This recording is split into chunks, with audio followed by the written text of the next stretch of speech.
Growing up in a big family, as with any family, there are lots of traditions, and one of my personal favorites is we have a big celebration on New Year's Eve.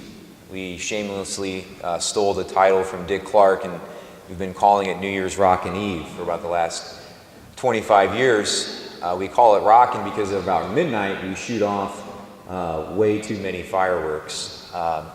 And the neighbors used to call the cops, and they've given up.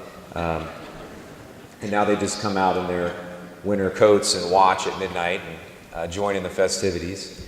But leading up to midnight, we, as a family, we play this board game. It's called Rebound, and they stopped making it like 15 years ago.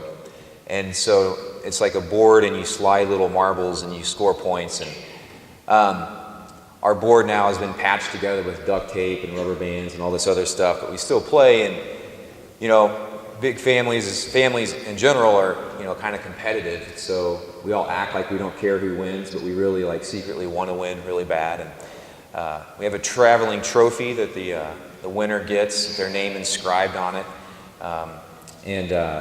We have just kind of added on the traditions over the years. A couple of years ago, I took the Super Bowl introduction from the Colts. You know, there's like a song, and you get you all fired up for the Super Bowl. And I cut out all the Colts highlights and put in rebound video footage from previous years. And so it's just kind of ridiculous, over the top tradition, a celebration that we have. And one of the things that's been even more fun about it isn't just our family. We invite lots of people, you know. It's like kind of like an open invitation. And so we have people all over, you know, friends that we've known for a long time, and some people that we've, you know, our family or somebody met at college, and so there's always this revolving door of, you know. And so the rebound tournament and New Year's Rockin' Eve is usually 40 or 50 people. And there was one family friend of ours who came every year, ended up telling a story a few years ago to a group of high school kids. He coaches at Roncalli, where we all go to high school and stuff, and heard him give a talk, and he was talking one time about, of course, no one knew it at the time, but how he was battling depression.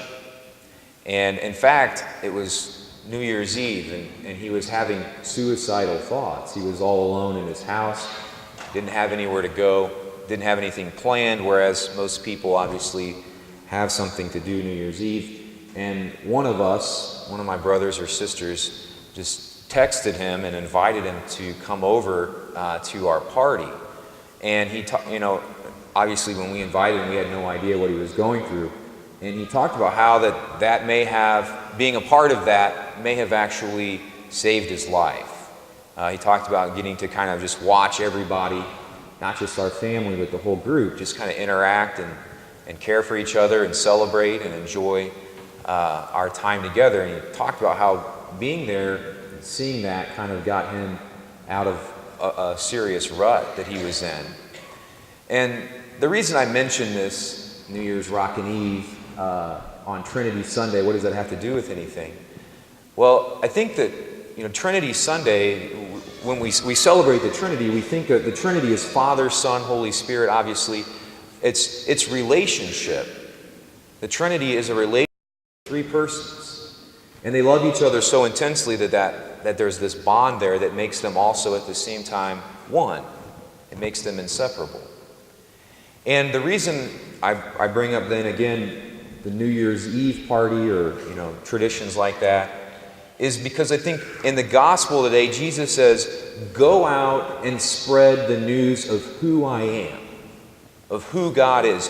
Go to the farthest ends of the world and convert people and let them know who I am. And I think especially today, certainly probably in Jesus' time as well, but especially today, people don't care about speeches. People aren't going to read pamphlets.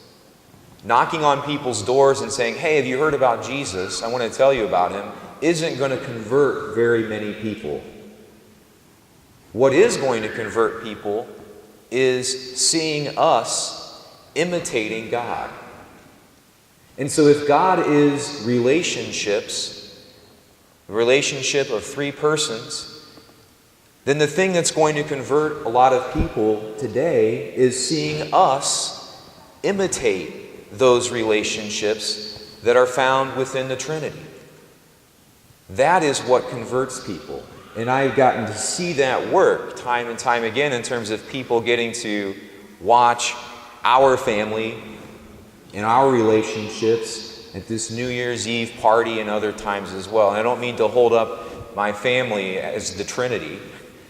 We certainly, every family has struggles and stuff, but I think in those moments especially, it's especially clear to me the power of seeing healthy, authentic, loving relationships, the power that has on people is, I think, what God is calling us to today. Getting to see people live as God lives, getting to see people in good, healthy relationships is what will bring people to God, more so than homilies, more so than speeches, more so than pamphlets, more so than blogs, more so than any other thing. It's seeing people live as God does. St. Francis very famously said, preach often. Absolutely, preach often. He said, use words only when necessary. Words are not very effective most of the time in converting people. But seeing people love one another as the Trinity loves, that will show people who God really is. And that is what will entice people to live and to seek and say, who is this God that these people are talking about? That these people say they're imitating. Just being in relationships themselves is not enough. We have lots of relationships. We all probably know of relationships that aren't good, that aren't holy, that aren't based on love. It's not enough to be in the world in relationships. The Trinity is not just relationships. It's relationships sealed with love, sealed with the gift of the Holy Spirit. The Holy Spirit is that fire that unites and melts them so intensely that they become one. So the challenge to us, I think, is to constantly be examining our relationships, whether it's husbands and wives, sons and daughters, friends, co-workers. Who is it in your life right now that God is inviting you to more fully love, to more fully embrace, to more fully enter in and allow the gift and the love of the Holy Spirit to unite you more fully with? Because again, that is what Jesus is asking us to do to convert people, to bring people to a deeper understanding of God. Who is it that God is inviting you to love more fully right now? Because it is that will entice people and interest people, and it's seeing love in relationships that brings people to God.